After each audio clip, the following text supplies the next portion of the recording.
Hi guys, welcome to my channel. If you're new here, my name is Kyra and welcome to the 3rd annual Journey in Beauty Awards.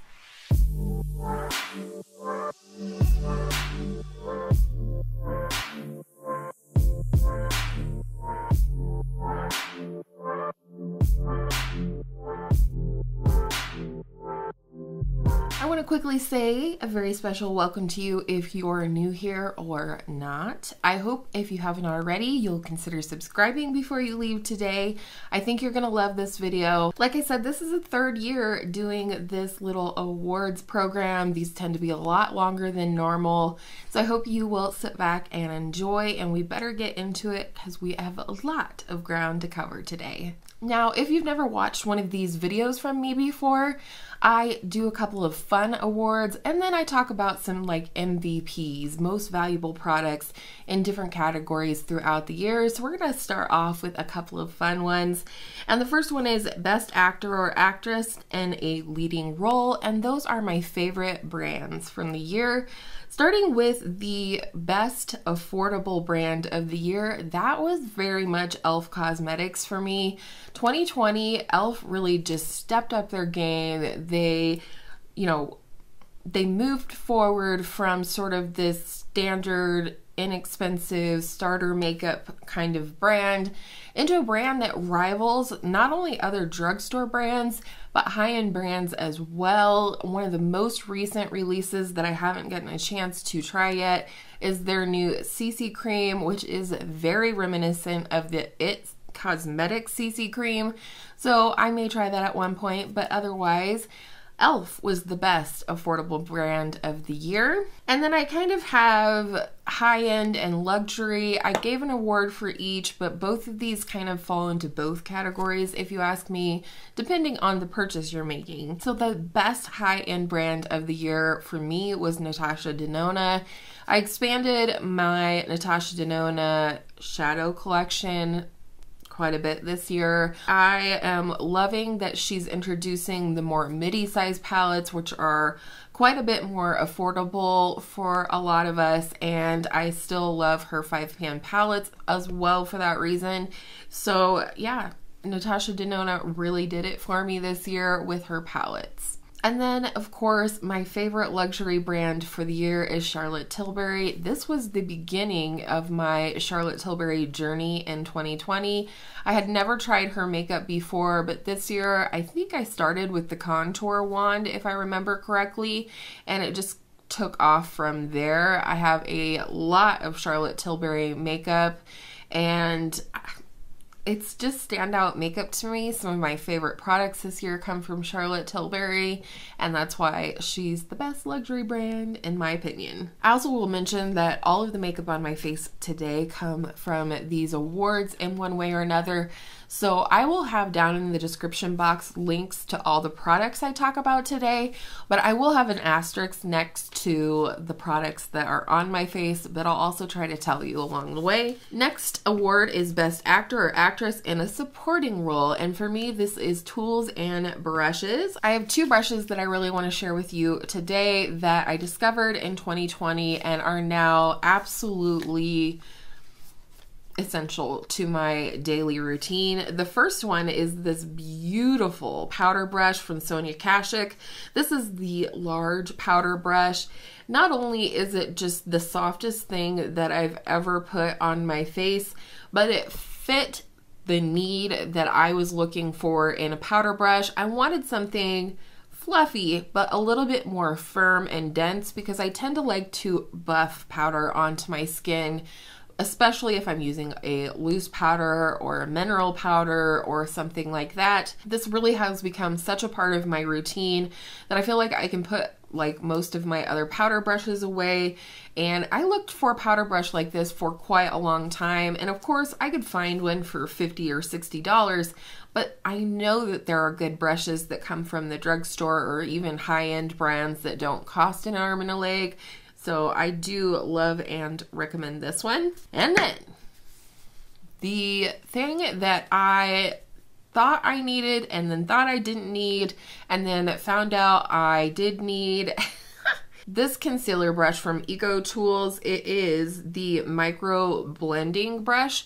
It comes in at like a very slight angle. It's very dense with bristles, but they are very flexible as well. But this is not only so soft, but it is perfect for applying concealer under my eyes. Now, I still use my fingers a lot of the time. I think the warmth of my hands really helps to melt that product into the skin. And even when I use this brush, I still will go in a little bit under the eye with my fingers. I've tried other brushes similar to this, even one from Sonia Kashuk, and I just always felt like in order to use this to apply concealer under the eyes, it was just doing too much pulling and tugging, and it wasn't soft and comfortable under my eyes until this baby came into my life.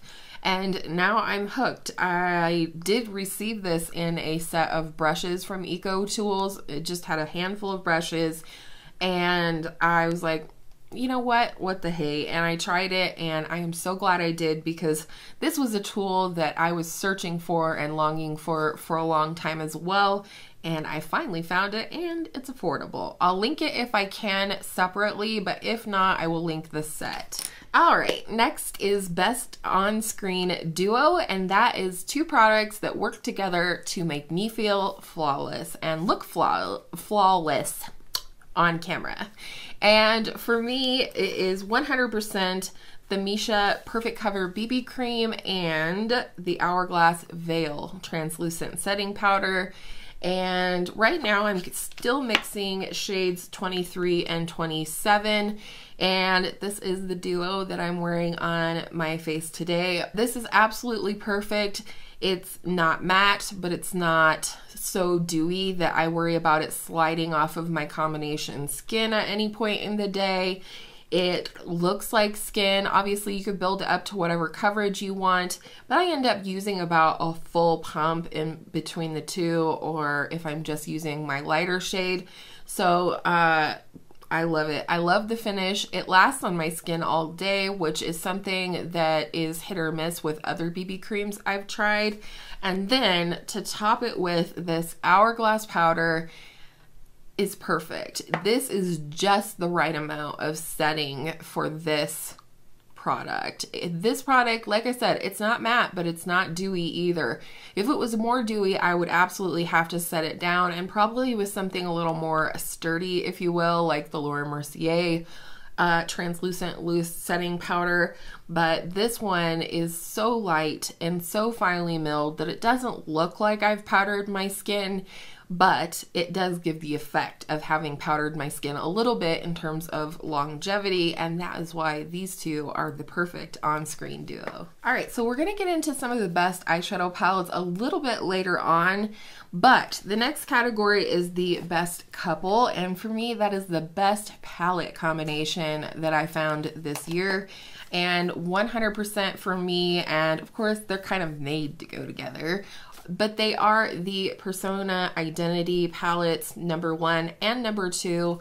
They now have repackaged the first palette to look like the second palette, just so you know. I have the original, but these two together are just insane. When I look at them like this, and that's how I use them typically, they just, I see endless color combinations with these two palettes together. Of course, I have a soft spot in my heart for the first Identity palette because it was the first one and it changed my makeup wearing life. But when they put out a more colorful version and the same flawless, smoothing, easy to use formula, I was over the moon and I bought it right away. So I love these palettes. I always stand behind these palettes. I've talked about them in years past. I try not to repeat, but I also am not going to BS you. If something from last year or the year before is still my favorite in a category, I will let you know that.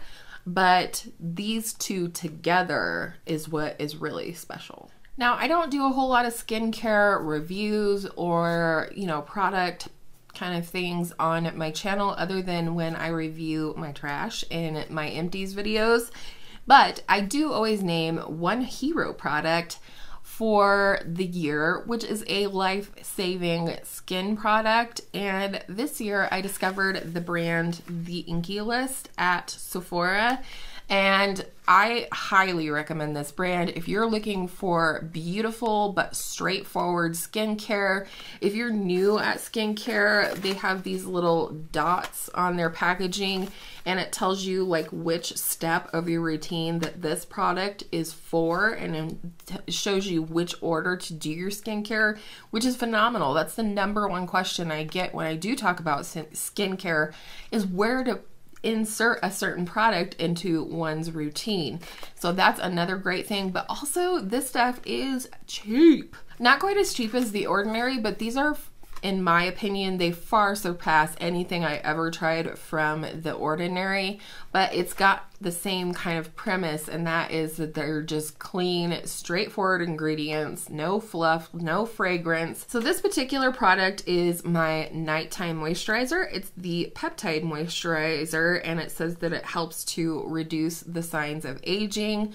This packaging is definitely better than The Ordinary, and like I said, it's not much more than The Ordinary. So for this moisturizer, it has this little hole in the middle and you press this down. The thing about this one is, I would say, in terms of effectiveness, in terms of the overall experience and the things that it does for your skin, this is 100% a dupe for the Drunk Elephant polypeptide proteiny polypeptide moisturizer. I tried that multiple times in a really good size sample from Sephora, and I will still get them if I can for a point perk or whatever. But I was heartbroken when I looked and saw that the full size is $68, and I cannot bring myself to do that for a moisturizer. Not yet anyways. I'm not quite 40. I'll be 39 in January, but love this. Tons of information here on the box so that if you're looking to be educated on skincare, overall, I guess I recommend the brand, but this polypeptide moisturizer has done miracles for my skin this year in terms of just being hydrated and plumped, but not too much because I have combination skin. So definitely check out the Inky List if you're looking to revamp your skincare routine, blah, blah, blah. The next category is Best Fight. You might ask what this is, and this category is basically a product that I changed my mind about, whether it was from good to bad or from bad to good. This year, I changed my mind about the Makeup Kush mascara, Makeup Kush mascara. I have used tons of these little sample guys. I typically will pick them up from Sephora again if they're on a point perk or a promo or whatever. And I love these. They're wonderful. They last even for a sample a surprising amount of time. Here's the wand, very traditional mascara wand. So having finished like 6 or 7 of these, loved the formula, etc., etc., I purchased the full size because why not? Well, because I don't like this one.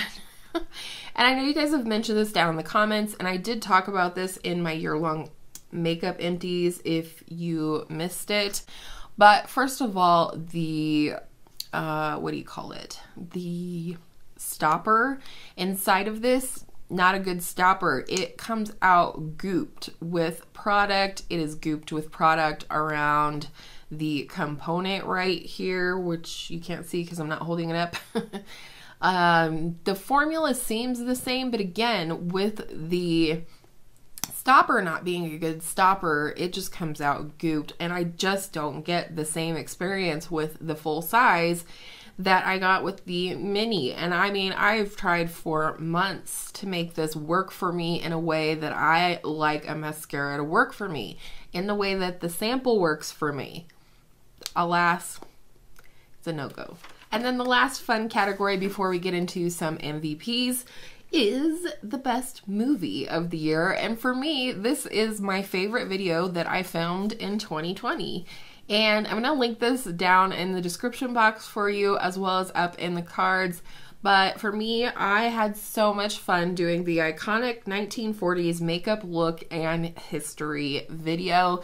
Now this video is in collaboration with my girl Anya Stamper, and I'll have her video linked down below as well. For me, 1940s sort of simplistic glam is just like my ideal kind of makeup.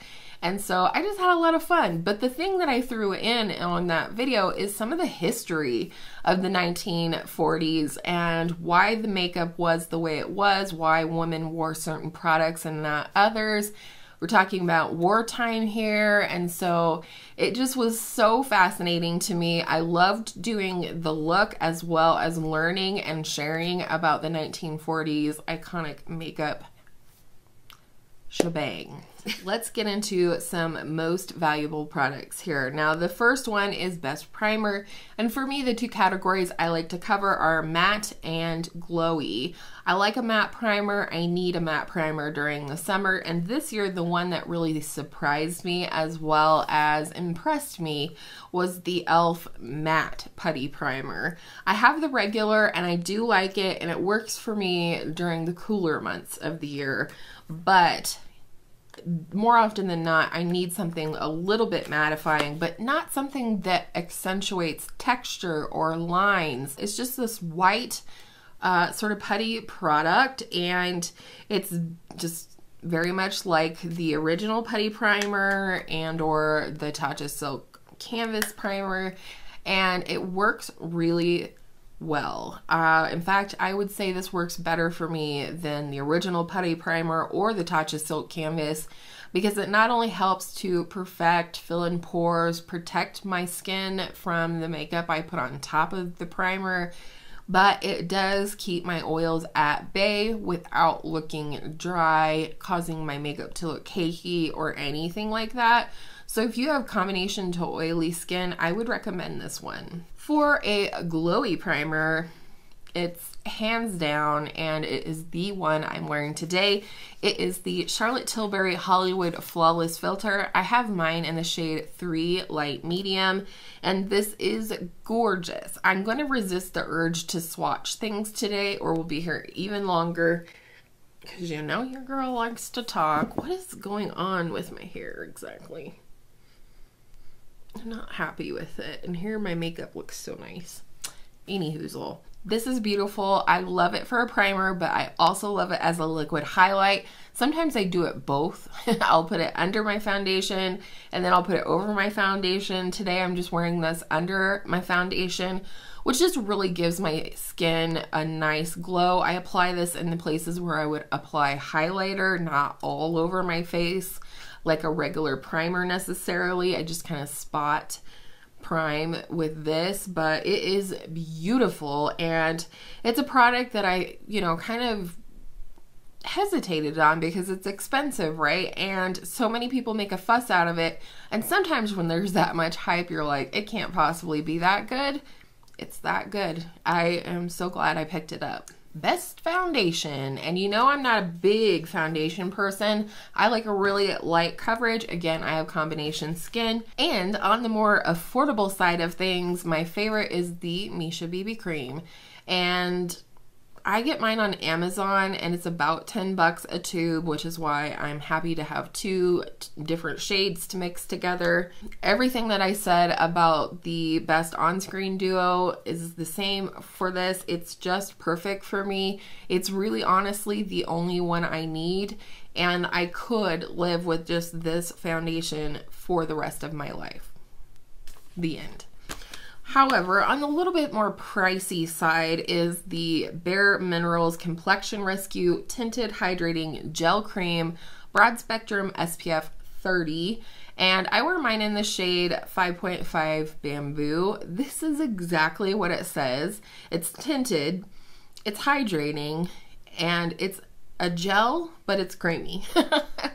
And it's true. It's such a unique consistency, and especially for my oily to combination skin, this works really well, because while it is hydrating, my skin still needs hydrating even though it's oily. It is also a gel, so it's not heavy on my skin, which doesn't cause my oils to want to come out more and things like that. It's very light coverage. I mean, you could probably build it up to light, but this is probably a sheer to light coverage. I don't know. It's really great, and I love to apply both of these with my fingers, which is even better because it makes it quick. All right, let's talk concealer. On the more affordable end, we have the Maybelline Fit Me concealer.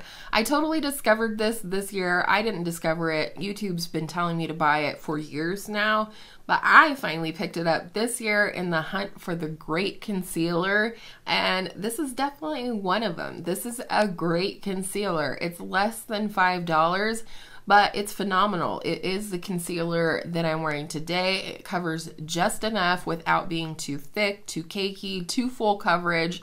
Because I like a lighter coverage base, like foundation, it will be obvious if I wear a full coverage concealer. This is hydrating. It is stunning. And if you can't afford or don't want to fork out the money on the next one I'm going to talk about, this one is almost as good. So on the less affordable side, we have the BareMinerals BareSkin Complete Coverage Serum Concealer. It does say complete coverage, and I definitely think you can go there if you have a full coverage base on, but for me, I just use less. This is the most hydrating concealer you'll ever use. If that is what you're looking for from your concealer, is something that is hydrating and doesn't look dry under your eyes, this is the one. I did the work for you. I've tried dozens of concealers over the last couple of years, and this is it. This is the one. This is amazing. I will absolutely always have this one in my collection because that is my only real skin concern, is dryness and crepiness under the eyes, and this does not do it. You don't need much though, unless you are looking for like a full coverage look. But these are amazing, and like I said, if the BareMinerals one is out of your budget, then get the Maybelline Fit Me because it is also amazing, and I think you would like it. Powder, probably one of the more boring categories, and at least one of these I'm pretty sure has been in the awards before, but that should tell you that has stood the test of time among trying new products. So the best pressed powder is something I've talked about ad nauseum on my channel, and that is the No. 7 Perfect Light Pressed Powder. I have mine in the shade Translucent. I typically reach for translucent powders. It's just easier. I don't have to shade match. I don't want to add any coverage to my base, so I go for translucent.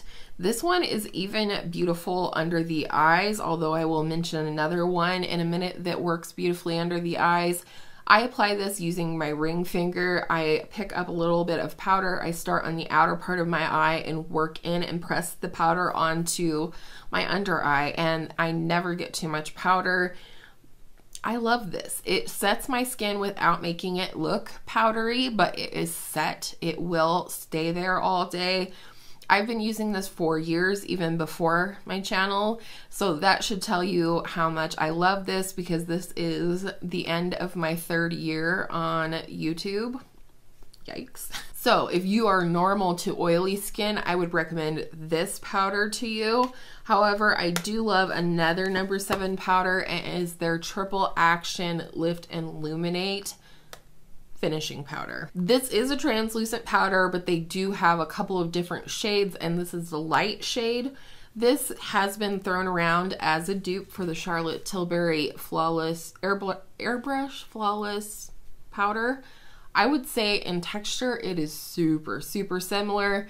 I have tried both. I love this. I would not pay the price for the Charlotte Tilbury, just because it's such a soft powder that you will go through it more quickly than you would another powder that's more firmly pressed. However, this has that same silk I mean, this is absolutely not only silky, but this is smoothing to the skin. It will smooth out your pores. It will smooth out your under eyes. It's beautiful. However, I would not recommend this to set your entire face if you are combo to oily. I don't think that this would help other than under your eyes, which is pretty much how I use it. Sometimes I do use it for smoothing purposes, but typically during the cooler months when my skin's not quite as oily. Another finishing powder that I love for all over the face is the Hourglass Ambient Lighting Powder. I have mine in the shade Dim Light. All of the shades are beautiful. You can just read about each of the colors and what their intention is to do. This is supposed to be like a dim candlelight sort of effect on the skin. You have other ones that are very light that are meant to be more of an ethereal glow. And so I love this one. I love this one for every day. It works really well with my skin tone, and I like to take this and buff over things like my bronzer, my blush, even my highlight if it's a little too strong, and just sort of blend it into the skin, but also, again, kind of a smoothing effect or a perfecting. I mean, it's a finishing powder. That's what it's for. And then we already talked about my loose powder pick, which again is the Hourglass Veil Translucent Setting Powder. I'm not going to talk about it again. Probably one of the categories that grew the most for me this year was bronzer. Like, I don't know what my problem was. So I have here 3 recommendations. The first one would be a cream bronzer, and I discovered quite a few that I really enjoyed. I did do a video about which cream bronzer might be right for you based on the ones that I've tried, so I'll link that down below for you as well. The one that actually came out on top for that video for me was this one from Tarte. I have the mini. It's the Sea Breezy Cream Bronzer. I have mine in the shade Seychelles, and this is a beautiful tone for me. This, I would say, has kind of a rosy undertone. I love a red toned bronzer. I think it's most flattering on my skin, but this has more of a rosy undertone, which I think would be more flattering to more people. This is absolutely effortless to blend. My favorite way to apply it is with a sponge, but I also love applying it with a brush, and it's flawless. It's foolproof. If you can't bring yourself to try a cream bronzer, but you really want to because you're maybe a little nervous about it, this is a great place to start. You cannot mess this up, especially if you apply it with a sponge. Just, you know, tap your sponge in there a couple times, apply a little bit, and build as you need to. But this is absolutely stunning. I love this the most. For a matte bronzer, again, this is the bronzer that I'm wearing today. And I didn't think that this could be worth the hype. Again, it's one of those things, and it's been hyped for years here on YouTube, but this year I finally bit the bullet and purchased it. It is the Marc Jacobs, what are you called even? Omega Bronze Coconut Perfect Tan in the shade 104 Tantastic. That name just, I never remember. You might be able to tell as I move how much of a dip I have in this pan, and that's because this is the most flawless matte bronzer I own. It is stunning. I left this out for the makeup that I would take with me while we were moving, and the rest of my makeup was all packed up in boxes, and I was more than happy to use this on the days where I was using a powder bronzer. It's just beautiful. It smells really nice. I do feel like maybe my scent is starting to wane a little bit, which is fine. I didn't buy it for the scent. The packaging, obviously, 10 out of 10. Beautiful mirror. If you need to do your makeup in a mirror, this one is fabulous. I mean, yeah, it's beautiful. And this is just a beautifully silky, blendable bronzer, and it's really a treat to use. However, you can get a treat at the drugstore that is equally enjoyable. And so for my glowy bronzer of the year, it is, say it with me, the L'Oreal True Match Lumi Bronze It. I've turned on several people into this bronzer this year, one of which is my girl Angela over at Beauty by Angela. And this is fabulous. Absolutely fabulous. Again, you'll be able to see I have a huge dip in mine. I'm actually going to work on panning this in the new year. Spoiler alert. But it looks shimmery and even possibly glittery at times when you look at it in the pan. But on the skin, it's like airbrushed. Like if you mess up your powder bronzer, you take this bronzer over top and you're gonna look like a goddess. Like your makeup day is saved. You're welcome. This is amazing. And it's one of those bronzers, again, like the Marc Jacobs, that I'm just happy to use every day for the rest of my life. It's absolutely stunning. I'm terrified that they'll discontinue it because that always happens. However, I have seen this come up on Google in other packaging, so it looks like this is something that they repackage every so often. But this is the one bronzer in my collection and on a very short list of backups that I would consider purchasing. Gorgeous! Let's talk blush, because you know I love me some blush. Holy cow. So the categories for blush are warm, cool, matte, glowy, and cream. So let's talk about the warm blush first. This is the blush I'm wearing today. It's one of my all-time favorite blushes in my collection, cream, powder, or otherwise. It's the Flower Beauty Blush Bomb in Pinched. I absolutely love this. This is like the most perfect natural flush for me.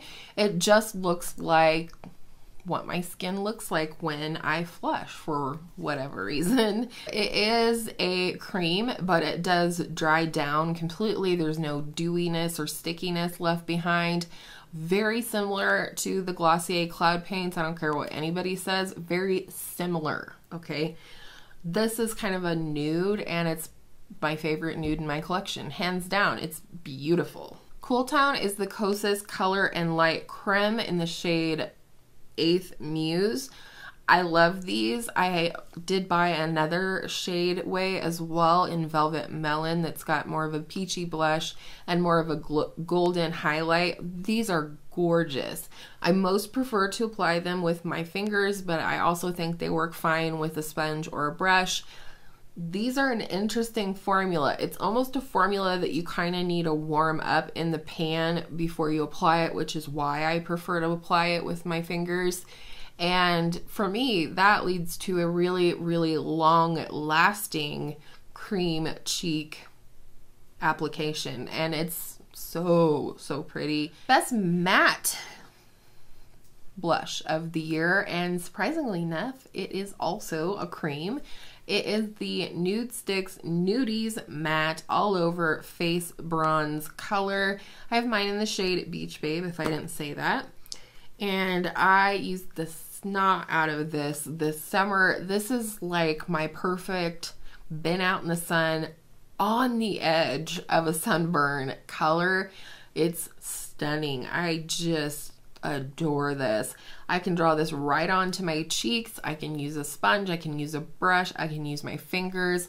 I love putting this on my nose over the summer because it just looks so cute. If I had some freck and I could do some fake freckles, it would have been so cute.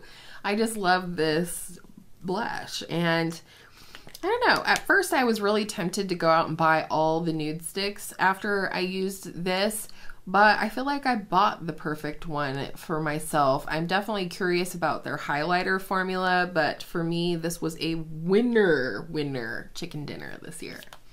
Let's talk the glowiest blush of life.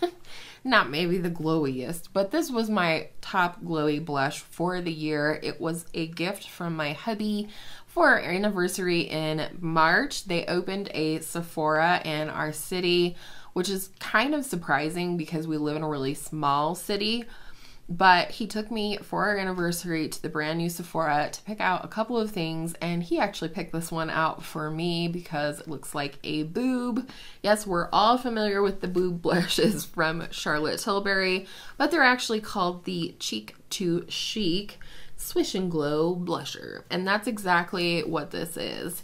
What you have here is a nice glowy blush around the outer part and a super glowy more glossy actually highlight in the center. You can just swirl your brush in here and just like go to town and apply it like that, and I have.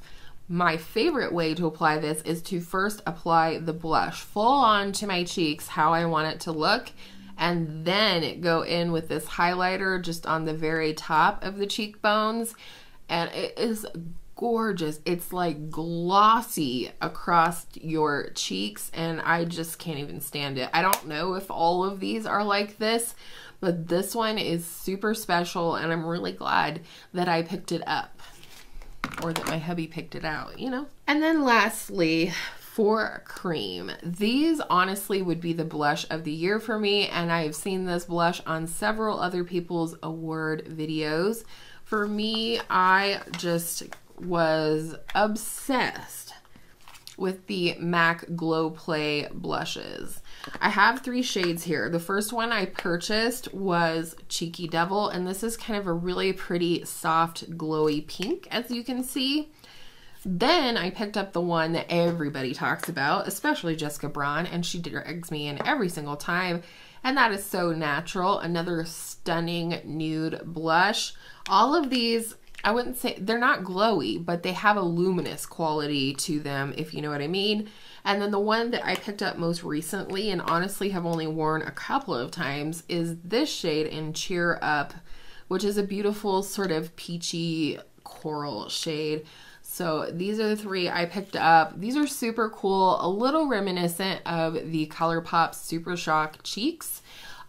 These are like a soft, like putty type blush, and it's just such an interesting formula. It's silky, it's creamy, you know, it's kind of doughy feeling, but on the skin it gives a beautiful natural glow that's not like the kind of glow you would get from a highlighter or even a glowy blush. It just looks like your cheeks are just like fit to burst. They're full of juice. They're just juicy cheeks. And I love them. I apply them all the different ways, just like a lot of my cream products. My favorite way to apply these is with a stipple brush, but then sometimes I take my finger and sort of zhuzh up the very top innermost part of my apple of my cheek just for a little extra zhuzh. But these are beautiful. If I had it my way, if I could get PR from MAC, I'd be like, can I have all the colors, please? Because they're really special. All right, let's talk about the glow. For highlighter, I have 3 categories. That is subtle, beaming, and cream has been added. For the subtle highlight of the year, it's the one that I'm wearing today, and it's one that I have talked about endlessly in the short amount of time that I've had it. It is the Nabla Skin Glazing Glass Skin Finish Glow Powder in the shade Privilege. This is not only a really special color to me, it's very peachy, pinky, golden, maybe champagne color, but the formula, it is again very glossy on the cheeks. It's something that even though you don't see like a ton of the color necessarily, it just adds a gloss to your cheeks or wherever you apply it. It's my favorite highlighter of the year. Absolutely. I mean, I have a couple of really close ones, but this is the favorite. It's perfect. It's perfect for my skin tone. It's exactly what I want in a highlighter. I want subtle, but I also want it to be noticeable. And for me, I think somebody might look at my cheeks and be like, damn, like what is that glow? What kind of skincare is she using?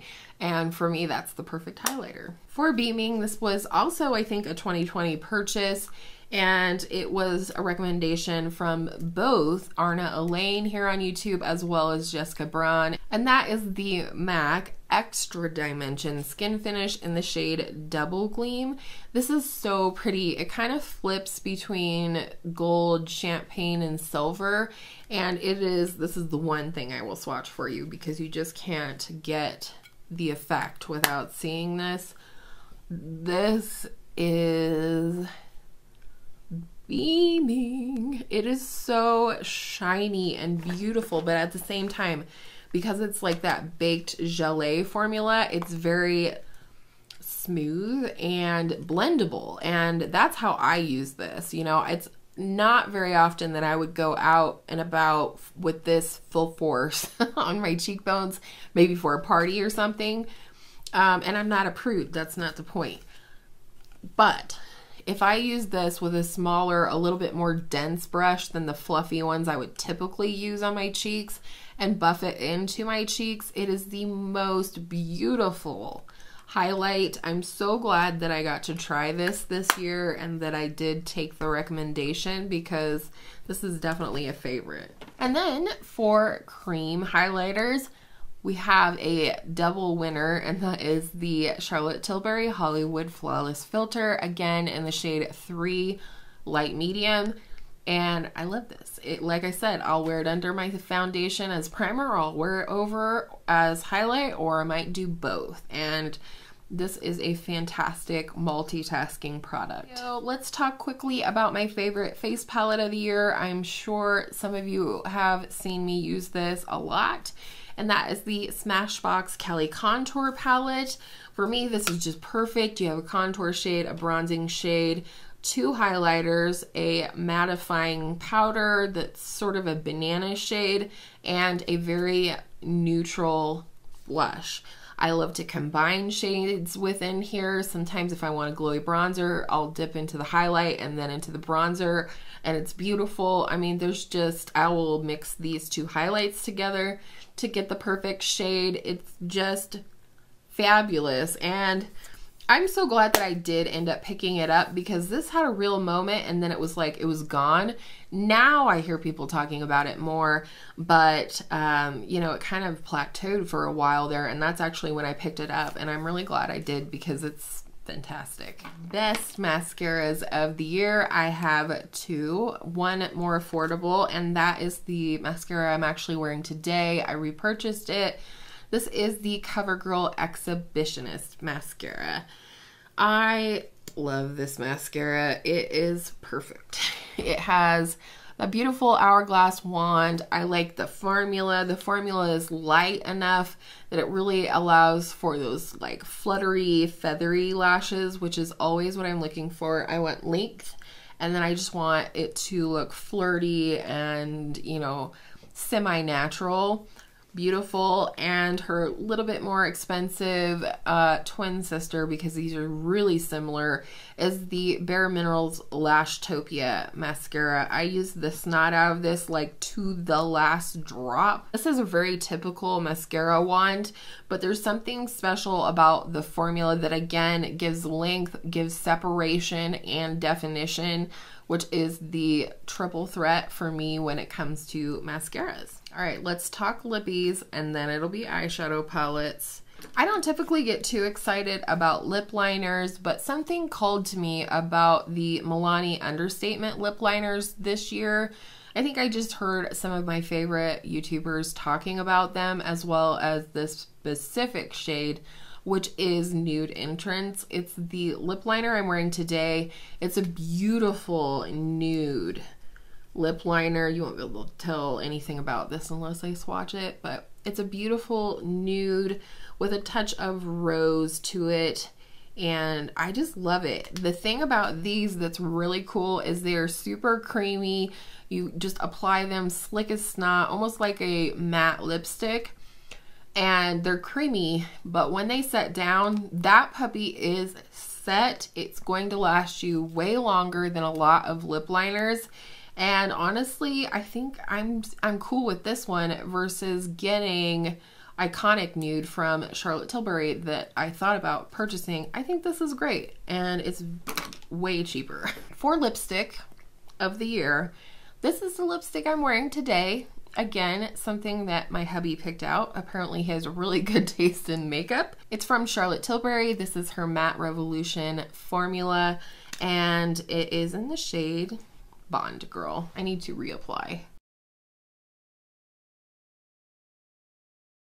This is one that's actually kind of hard for me to describe. How would you describe this lipstick? I think it's rosy, but it's got like a brickiness to it, or like a brown. I don't know. And sometimes it looks more red, and sometimes, like today, it looks a little bit more pink. I think it depends on what you pair it with, but my hubby really likes this type of color on me, like not understated but not super bold either, and sort of in that berry rose family. So he picked this one out for me, and I have used this a ton this year. It's just such a pretty color, and of course it's really special to me because he picked it out, this guy that knows nothing about makeup. Talking about sheer lipsticks, because it was the year of the masks after all. So a lot of us were doing tinted balms or things like that. And for me, and I think a lot of people, the Revlon Super Lustrous Melting Glass Shine sort of came out of nowhere. A little reminiscent of the L'Oreal Coloris Shine, but these are way more shiny. I think I probably prefer the formula of the L'Oreal Coloris Shine.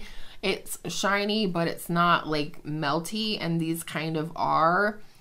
But I prefer the shade range from Revlon. So the three I have here are Nude Illuminator, nice warm nude, definitely a great everyday shade. Another great everyday shade, if you lean a little more towards the cool tone side of things, is Glazed Mauve. Very, very similar to my favorite from L'Oreal, which is Varnished Rosewood. And then kind of an impulse buy, but one that is still really lovely, is Rum Raisin. And this is a little bit deeper of a warm nude terracotta type of shade. And again, I love these, but honestly, if I drink my water like 2 or 3 times, it's gone. So the L'Oreal ones are just ever so slightly more tenacious, and you know, that's what it is, right? And for lip gloss, I'm not going to say the Maybelline Lifter Glosses or the Fenty Gloss Bomb, not even the Fenty Gloss Bomb Cream. This is the cheapest lip product probably in my collection, along with maybe 1 or 2 from e.l.f. And it is the Rimmel Stay Glossy in Blushing Belgraves. This is my favorite gloss formula. This is really the only shade I like from the range. I mean, I haven't tried any, but none of the other ones really stood out to me. This is a beautiful, soft, kind of milky pink that is a great highlighting shade to a lot of nude lipsticks, or you could put this over that lip liner that I was talking about. It's just a nice, soft pink. Man, I would like to have a cream blush in this shade. That would be fun. If I had to recommend a lip gloss to you, this would be it. And specifically in this color, there's nothing sticky about this. This feels hydrating. It feels smooth and kind of silky on the lips, and it's just a beautiful color as well. And then before we get into eyeshadow palettes, let's talk about the worst product of the year. I actually kind of have 2. The first one is the Ulta Beauty Effortless Effect Hydrating Foundation. This was just absolute garbage for me. It looked cakey, it looked heavy. It never really seemed to sink or settle onto the skin. It just sat on top and looked like I had smeared my face with makeup, and it just was, it was hideous. I tried so hard to make that thing work. Even after I officially decluttered it from my collection, I tried to make it work for me, and I just couldn't. So that was a real downer this year, because that was the first foundation I had tried from Ulta Beauty, and I'm not real keen on trying another one at this point. However, I was talking with my girl Angela this morning, and I would have said one of the things that was on my list of possibilities for worst products of the year was the Makeup Revolution Tasty Avocado Palette. Beautiful colors, okay formula, but the lasting power was shite on it. It was gone within a couple of hours on my eyes. And I don't typically have that issue too much. And I used great primers with it. I tried all kinds of primers with it. Couldn't make it work. So I asked Angela if she was interested in trying it, just color story wise, you know, frame of reference, what have you. And she did. And sure enough, this morning we were talking on the phone and she said, I am sorry, I'm going to have to declutter the Tasty Avocado palette because it has mold in it. And it's less than a year old. And I think that's real crap. So I just wanted to put that out there. I'm sure that is not the case with all of their palettes, but that was a huge disappointment to me this year because the color story was so beautiful. So I have to say, first and foremost, that the most exciting 2020 release for me was the Pat McGrath Mothership Mega Celestial Divinity palette. Super long name, but for me, not only is this color story absolutely stunning, this was really exciting to me. It's not that I won't pay $129 for an eyeshadow palette. I have done it multiple times. Oh man, this thing is heavy. However, I don't know. There wasn't ever a full Pat McGrath palette for $129 that I was like, yes, I will use all the colors in that. All of it inspires me, etc. Usually just a few shades were interesting me. However, she put out this palette, which has 18 shadows for $78, I believe it was. I got this on sale at Sephora. I think I got it 20% off. And look at all these eyeshadows, and I'm definitely inspired by this. Now, this palette has 3 mattes, and for me, that just doesn't quite cut it. I like some other mattes besides that. Today, I just used the Marc Jacobs matte bronzer in my crease before getting into it. This is the palette I have on my eyes. Surprise. I used this shade right here, a little bit of this shade down here, and then this gold shade all over the lid, and I love it. This palette excites me to no end. It was the most exciting release of the year for me. Now, let's get into palettes before anybody, you know, fades out. Probably half of you are gone. I hope not, though. Let's talk my favorite neutral palette of the year. I use this so much. Again, it was one of the palettes I left out for my move. It's the Alter Ego Sahara palette, and this is a dupe for the Natasha Denona Biba palette, which I also own. I love this palette. I love the Biba palette, but I think that this is really, really good. If the Biba palette has spoken to you at all, but you're worried about spending the $129 for it, don't do it. Buy this one. This one is just as good. The only thing about it is that the cream to powder shadows in here aren't quite as creamy as the ones in the Biba palette, and that's okay. If you're attracted to the color story, 100% I recommend this palette. I used it so much. Beautiful range of matte shadows in here. You also have like the 3 perfect shimmer shades in here. You have like a bronzy brown, a beautiful light gold that's very flattering on a lot of skin tones, and then you have like a pinky champagne color up here, and that's really all you need with this color story. And I just can't say enough good things. If it helps you to understand how much I love this palette, even though I have the Biba palette, I haven't been able to bring myself to pass this on to somebody, and not even for comparison's sake, just because I love this palette so much. And then my favorite colorful palette of the year is the Natasha Denona Trio Chrome palette. 10 out of 10 on the packaging, but also for me, 10 out of 10 on the color story. And here, vibrant. The Trio Chromes, I'll link my review up in the cards and in the description box for you, or somewhere for you guys if you missed it.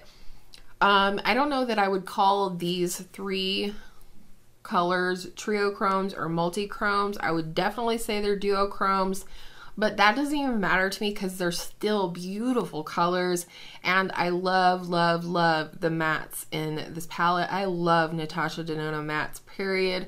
So this was definitely my favorite colorful palette that I picked up this year. Continuing on with eyeshadow palettes, the next bit is my 3 top palettes of the year. No restrictions or requirements or, you know, categories that they had to fit into, just knee-jerk reaction. What were the 3 palettes that I enjoyed the most this year, enjoyed receiving, playing with, the whole thing, right? The first one is $3 and my 12-year-old daughter purchased it for me, and it is the e.l.f. Bite-Size Eyeshadows in Pumpkin Pie. This is my favorite bronze in my entire collection. I have to swatch it for you. I can't not. Oh, live swatch card. I mean, can you even? It's like liquid metal. I don't have any concept of it. But also, besides this being my favorite bronze in any palette in my collection, I like these shadows. These are great two shadow looks. So this one, you just put this bronze all over your lid, lightly buff a little bit of the brown matte or even the orange matte up into your crease. Same thing with the copper side. However you want to do it, mix and match. But this is a really quick eye look if you want to get out the door, especially in the fall. But just overall, I love me a good solid bronze eye look, and this gives it to me every time. So thank you, Hannah Banana. Jumping to the complete opposite end of the spectrum, my second palette that I had to list as a favorite is my Biba palette from Natasha Denona. In all fairness,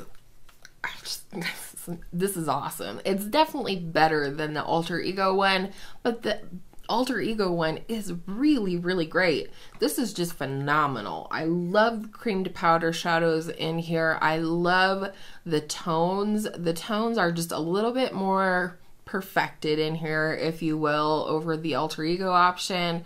But I mean, the shimmers, the formula, I love Natasha Denona shadows. Like, I'm very passionate about them, and this is just a neutral palette that I know I will use and love for a long time to come. It was kind of a little gift from hubby, a surprise after I packed up our whole condo and got ready to move into the new house that we live in now. So I just love the snot out of that. And then late to the game here, and you'll see a 7 looks coming up in a few days. Sneaky. Sydney Grace Enduring Love. First of all, I wanted to say the packaging has changed. Most people I see with this palette, they have the old tin packaging, metal.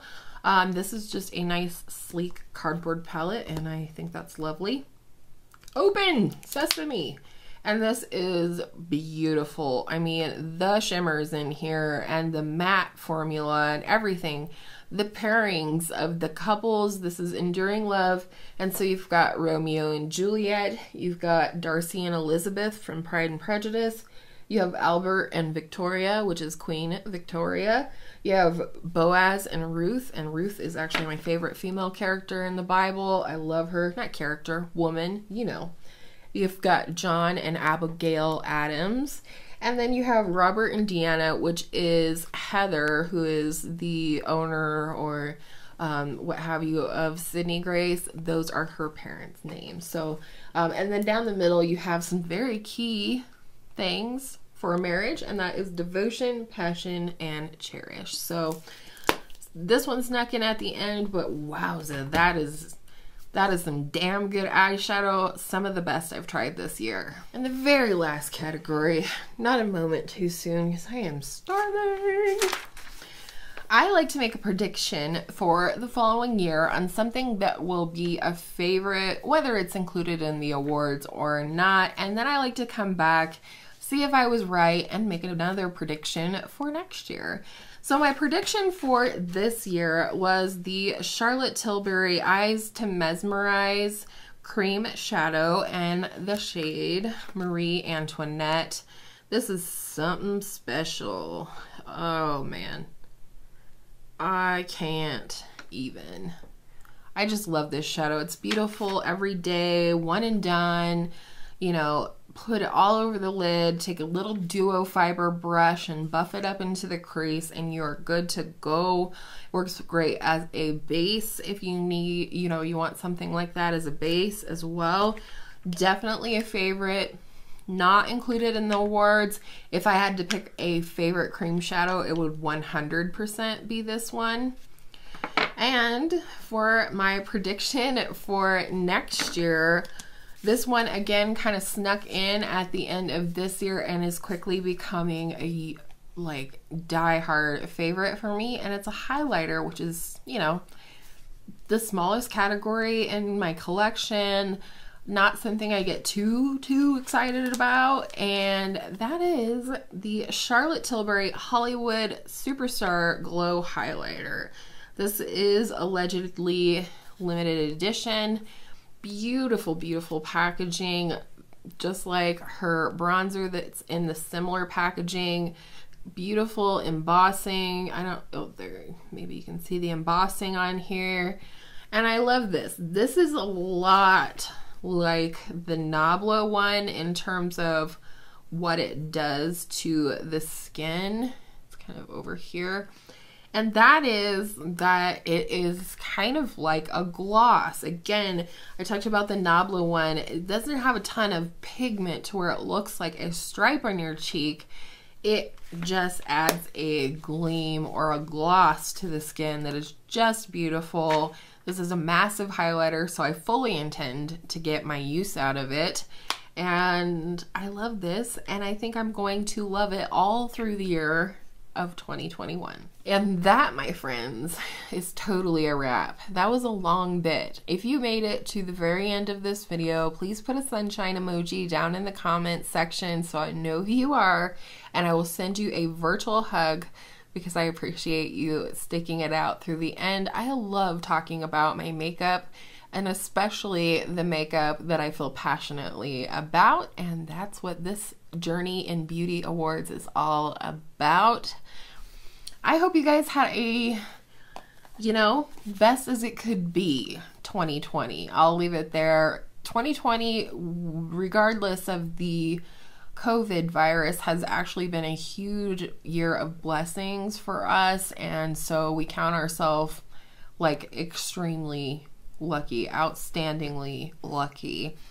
And I hope that you had some luck this year as well.